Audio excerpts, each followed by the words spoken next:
প্রিয় বউ, তুমি ভাবছো এই পৃথিবীর সবচাইতে খারাপ মানুষটি তুমি তোমার স্বামী হিসাবে পেয়েছো। সব সময় শুধু তোমার সাথে রাগারাগি করি, গালাগালি করি, রাগ অভিমানও করি। কিন্তু বউ, তুমি কখনো এটা ভাবোনি যে আমার এই রাগের পিছনেও কিন্তু তোমাকে অনেক বেশি ভালোবাসি।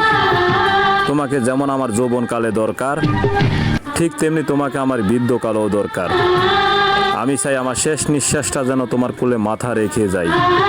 তাই সবসময় আমি আল্লাহর কাছে দোয়া করি, দুনিয়াতে যেমন তোমাকে আমি আমার বউ হিসাবে পেয়েছি, আখেরাতেও যেন তোমাকে আমি আমার বউ হিসাবে পাই।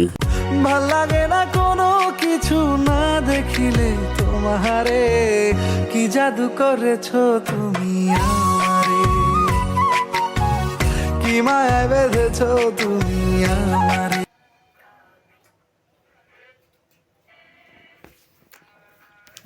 সাদে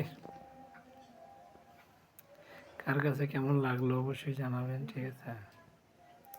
ভিডিওটি কেমন লাগলো অবশ্যই কমেন্টে জানাবেন।